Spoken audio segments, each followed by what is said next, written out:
सीमा हैदर कहती है हम तलाक लेके ही इंडिया आए हैं और तलाक लेके ही हम अपने रिलेशन को आगे बढ़ाए हैं। तो ना हमारे बच्चे गुलाम हैदर के हैं और ना हम गुलाम हैदर के हैं। और गुलाम हैदर कहता है कि तुम पाकिस्तान आओ और पाकिस्तान से तुम तलाक लेके जाओ। तो सीमा हैदर का कहना है अगर मैं पाकिस्तान में अगर कदम रखती हूँ तो फिर कानून वहाँ का शुरू हो जाएगा और मैं इंडिया फिर दोबारा आ नहीं पाऊँगी। ये सारी चीज़ें सीमा हैदर लाइव में बोलती है और पब्लिक में भी बोलती है। और जैसे कि आए दिन हर सोशल मीडिया पे ये वीडियो चलती आई है। तो ये चीज़ें पहले भी आए दिन पे भी बोलती थी, 1 साल पहले भी बोलती थी और आज भी बोलती है। पहले बोलती थी, फ़र्क बस इतना था कि पहले ये बोलती थी कि मैं गुलाम हैदर से तलाक नहीं लेके आई हूँ और आज के दौर में ये बोलती है कि मैं तलाक के बिना गुलाम हैदर को नहीं छोड़ी हूँ। ठीक है, welcome back my to family. आप लोग कैसे, उम्मीद करते हैं कि आप लोग बहुत अच्छे होंगे।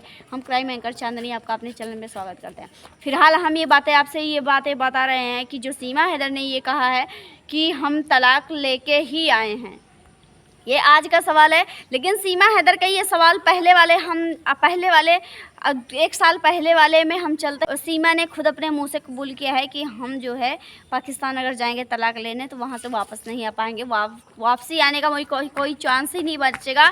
वहाँ से मुझे जो है आने नहीं दिया जाएगा। मुझे पाकिस्तान का जो है मुझे कानून झेलना पड़ेगा। ठीक है, तो सीमा हैदर आज के दिन पे कहती है कि मैं तलाक लेके आई हूँ। तो लोगों को पता है कि ये झूठी औरत है, मक्कार है। जब से आई है हिंदुस्तान में तब से झूठ की ही बुनियाद पे अपना रिश्ता चला रही है। और रही बात है कि हमारे पब्लिक की भी यही कहना है कि कोई वकील बिना फीस लिए केस नहीं लड़ता है। आखिर क्यों लड़ेगा, किस लिए लड़ेगा? कोई फ़ायदा होगा तभी तो केस लड़ेगा, कुछ ना कुछ तो उसको चाहिए तभी तो केस लड़ेगा। एपी सिंह कहता है कि मैं फ्री केस लड़ रहा हूँ। कैसे कोई मान सकता है फ्री केस? कैसे एपी सिंह सीमा का लड़ रहा है? उसने सीमा हैदर का जो भी लिया, जो भी दिया, क्या किया क्या नहीं किया, ये सारी चीज़ें पब्लिक नहीं है, प्राइवेट रखी गई हैं। और सीमा हैदर इस चीज़ को पब्लिक करती है कि मेरे भैया, एक डॉक्टर एपी भैया जो हैं वो बिना फीस ले हमारा काम करते हैं। और ये सीमा हैदर का ये भी कहना है कि हम अगर इंडिया में हैं तो योगी की वजह से हैं, मोदी की वजह से हैं। और अगर आज हम इंडिया में अगर रह रहे हैं तो सिर्फ़ और सिर्फ हमारे जो है सबसे ज़्यादा बलिदान तो फ़िलहाल एपी भैया का है और दूसरी बात पूरा सचिन का ख़ानदान। तो मेरे कहने के हिसाब से अगर भाई पाकिस्तानियों को अगर तुम सज़ा नहीं दिला सकते, उसको तुम अपने घर में रखने का मेहमान बना के रख रहे हो या फिर यहाँ ज़िंदगी भर के लिए तुम उसको अपने फैमिली में शामिल कर रहे हो, तो जब सरकार जब तुम्हारे नाम पे एक्शन लेगी कि सीमा हैदर को रखने वाले के नाम पे जब एक्शन होगा कि तुमने किस रीज़न से रखा, किस तौर पे रखा और किस लिए सीमा हैदर को पाकिस्तान से बुलाए, और नेपाल से लेके आज तक झूठ का ही चीज़ें चली हैं। जो कि सीमा हैदर ने कहा मैं नेपाल में शादी कर चुकी हूँ। और सीमा हैदर इस समय बेहिजक होके काम कर रही है, बेहिजक होके सारी चीज़ करती है। जो सीमा हैदर ये वो उसका कहने का ये मतलब है ना कि मोमेन सर जो हैं वो कोई कार्रवाई नहीं कर रहे हैं और सीमा हैदर के नीचे जो हैं उसका सपोर्ट करने वाले, उसके जो थोड़े चाटुकार हैं जिनको ज़्यादा प्रेम है सीमा हैदर से, वो ये भी कह रहे हैं भाई कि जो है सीमा हैदर का जो है भारत में रहना तय है। सीमा हैदर को भारत से कोई निकाल नहीं सकता। और जिसकी जो है, क्योंकि बहुत लोग ऐसे हैं पब्लिक पे आके बोल देते हैं कि सीमा हैदर को कोई अगर निकाल सकता है तो वो जो है, अगर कोई निकाल सकता है तो सामने है, कोई निकाल नहीं सकता है। पूरा दावा करता है, अपनी पूरी लाइफ बर्बाद करने की ही वो जो है चैलेंज कर लेता है कि मैं सीमा हैदर को इंडिया में ही रखूँगा। और दूसरी बात, सीमा हैदर जो हमारे इंडिया में आज इस तौर पे कहती है कि मैं जो है, और जो लोग बोलते हैं कि सीमा हैदर लाइव नहीं आ रही है, सीमा हैदर लाइव नहीं, अरे सीमा हैदर लाइव आती या ना आती, सीमा हैदर को आपने क्यों नहीं सोचा कि सीमा हैदर लाइव जो पहले आके जो ऐसे ज़्यादा ये मुंह चलाती थी अब क्यों नहीं चलाती? कोई ना कोई तो रीज़न है। मोमिन सर ने कुछ न किया है ना। और रही बात लोगों का ये सवाल है कि गुलाम हैदर जो है का केस अब जो है बंद हो रहा है, क्लोज हो रहा है, चैप्टर ही क्लोज हो रहा है, सीमा के लाइफ से बला ही जा रही है। वहाँ तक कि जो है बेटे बच्चे भी सुनने के लिए गुलाम हैदर को तैयार नहीं। आप बाप परेशान है अपने बच्चों के लिए कि मैं बच्चों को लेके आऊँ, मैं अपने मुल्क लेके आऊँ, मैं उनको पढ़ाऊँ, मैं लिखाऊँ, उनको अच्छी शिक्षा दूँ, ना कि जो है ये जिस कीचड़ में पल रहे हैं, दूसरे मुल्क में पढ़ रहे हैं, जो उनके खाने की चीज़ें हैं उनसे वो चीज़ें छीनी जा रही है। वो सारी चीज़ें से वो जब बाप निकालना चाहता है तो बच्चे का राव भाव कुछ और ही सामने आता है। तो वो चीज़ें जो हैं सीमा हैदर ने जहर के तौर पे क्या क्या भर दी है गुलाम हैदर के बच्चे के ख़िलाफ़, जो है गुलाम हैदर के बच्चे के लिए जो गुलाम हैदर के ख़िलाफ़ जब भरी गई है, तो कुछ भी बच्चे बोलते हैं। और जहाँ तक कि है कि बच्चे को सीमा हैदर ने ऐसे सिखाया है कि बच्चे ना इतने मतलब बड़े बड़े दिमाग वाले भी हार जा रहे हैं, क्योंकि वो बड़े बड़े दिमाग किस लिए हार जा रहे हैं कि सीमा हैदर ने ऐसा सिखाया है। बच्चे एक जगह भी चूक नहीं करते हैं कि बच्चे कहाँ गलतियाँ कर रहे हैं, एक बार भी बच्चे चूक नहीं करते हैं कि एक शब्द में भी गलती नहीं करते हैं कि नहीं तो हमारी माँ पकड़ाई जाएगी।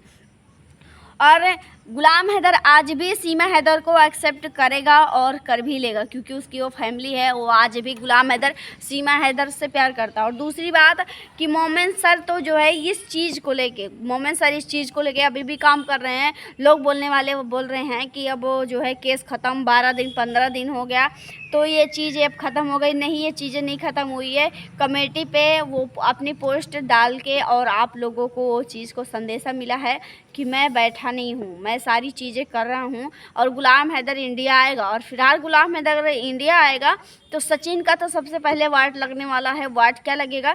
सचिन, सबसे पहली बात तो सचिन का तो राशन पानी बोरिया बिस्तरे उसका बंद होगा।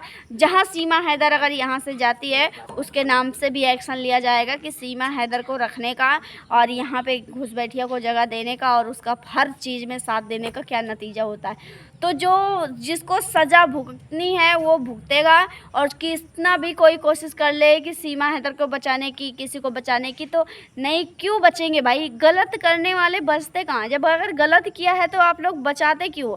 फिलहाल जो है AP सिंह जो है इस समय न सीमा के पास आ रहा। अब जो ये क्या बोलते हैं उसको, तीज, भैया दूज, हाँ भैया दूज आ रहा है। भैया दूज का व्रत रखती है सीमा हैदर, भैया दूज का व्रत रखती है। AP सिंह आता है, राखी को तो आया नहीं, भैया दूज को देखते हैं क्या हो चलता है। AP भैया आते हैं या फिर अभी भैया दूज दूसरों के लिए, वो जो आर्मी वाले भैया के लिए राखी बांधी गई थी, अब देखते हैं कि अब आर्मी वाले भैया के लिए भैया दूज मनाया जाता है AP सिंह के लिए। AP सिंह तो उसी 13 अगस्त से ही गायब हो गया। 13 अगस्त से पता था, अता पता बेचारे के नहीं है, पता नहीं कहाँ गए, कौन सी बिल में गए, कौन सा काम कर रहे हैं, कहाँ है कहाँ नहीं है। आई डोंट लाइक, मैं फिलहाल मैं बताऊं, मैं AP सिंह को एकदम पसंद नहीं करती। AP सिंह ना एक नंबर का झूठा इंसान है, देशद्रोही है। जिस दिन सीमा हैदर को ना बॉर्डर पे छोड़ के आएगा और सीमा हैदर का ना विरोध करना शुरू कर देगा कि ऐसी औरत का हम सपोर्ट नहीं करते हैं और अपने देश की सुरक्षा करेगा, ना कि पाकिस्तानी औरत का सपोर्ट करेगा, उस दिन हम हिंदुस्तानी ना AP सिंह को ना फूलों माला से स्वागत करेंगे। हम ना अपना सब कुछ जो है ना, सब कुछ हम लोग छोड़ के हम AP सिंह की इज्जत करेंगे, ठीक है। जो आज हमारे नज़र से अगर AP सिंह गिरा हुआ है तो आज जो चीज़ें वो कर चुका है वो चीज़ें अच्छी नहीं है, इसलिए AP सिंह को हम नापसंद करते हैं और बहुत से ऐसे लोग नापसंद करते हैं। तो सीमा हैदर की हर जगह झूठ, हर जगह फरेब, हर जगह का साथ AP सिंह के अलावा ज़्यादा कोई दे आ नहीं है और कोई इतना ज़्यादा लड़ा नहीं है। और रही बात लप्पू की, तो लप्पू तो सिर्फ और सिर्फ लप्पू को पटाया गया है, फंसाया गया है। लप्पू इतना ज़्यादा ना कभी बोलना उसको आता था, ना आज दिन तक उसको इतना कंफर्म नहीं पता है कि क्या पता होता है। उसको भी जैसे अपने 4 बच्चों को सिखाती है वैसे इस लप्पू को भी ट्यूशन देती है कि क्या तुमको बोलना है, किस चीज़ पे बातें करनी है। जब कोई अलग सा पत्रकार आता है उन पे इस सीमा हैदर के ये बच्चा जो है सबसे बड़ा वाला, जो अभी जो है 23-24 साल का है, इसको उतनी ज़्यादा बातें नहीं पता होती है ये। और एक फिलहाल मैं एक बातें बता दूँ, सीमा और सचिन दोनों मिल के ना इतना ज़्यादा गंदगी अब सोशल मीडिया पे फैला रहे हैं, इतना ज़्यादा फैला रहे हैं, हद के बाहर हो रहा है। फैलाने की बात ये हम कह रहे हैं कि अब कैमरा चलेगा तो वहाँ पे कहीं किस करेंगे, तो कहीं रोमांस वाली बातें करेंगे, तो कहीं फिर प्रपोज करेंगे। अरे भाई बुढ़ी, तू कितनी बार प्रपोज करेगी? ये प्रपोजल तेरे कितने बार हम लोग सुनेंगे? प्रपोजल तू अब जा किसी और जगह आजमा ले, क्योंकि तेरा ये बार बार ड्रामा ये तंग आ गए देख के। तू कितनी बार ये ड्रामा तू कैमरे के सामने अब कभी किस करती, तो कभी डार्लिंग बोलती, तो कभी जाने मन बोलती, कभी क्या बोलती। अरे घर पे वीडियो बच्चे भी देखते हैं, मोबाइल लेते हैं, अपनी गंदगी क्यों दूसरों पे परोस रही है? अपनी गंदगी परोसना बंद कर दे, क्योंकि तेरी गंदगी से हमारे घर पे बच्चे भी फ़ोन लेते हैं तो तेरी गंदगी देखते हैं। और बच्चे तू तो अपने बच्चों को ट्रेनिंग अच्छा खासा दे रही है। अरे भाई हमारे बच्चों को पास कर, तू अपने बच्चों को पास कर रही है तो अपने बच्चों को पास कर, क्योंकि वो तेरे बच्चे हैं। तू अपने बच्चे की अपनी मर्जी अपने बच्चों पे थोप रही है, जो तेरी मर्जी अपने तेरे बच्चे उसी में तू खुश करने की कोशिश कर रही है। तू ना उनको बाप को सौंप रही, ना उनके मुल्क पे सौंप रही। तू सिर्फ अपनी ज़बरदस्ती का चीज़ें उस पर थोप रही है बच्चों पर, जो उन पर नहीं होनी चाहिए। ठीक है, तो आखिर में तू अपने बच्चों के साथ में गलत कर रही है, लेकिन हम लोगों के ना सोसाइटी में, हम लोगों के समाज में, हम लोगों के बच्चों का दिमाग में गंदगी भरने की कोशिश ना कर। तू जो अगर वीडियोस बना रही है तो नॉर्मल बना, सही से बना। डार्लिंग, प्रपोजल, ये लव यू, जानू, डार्लिंग, बाबू, सोना, मोना, ये करना बंद कर दे। समझ में आई बात? तेरे लिए अच्छी बातें मैं बता रही हूँ भगोड़ी, समझी? याद रख ले।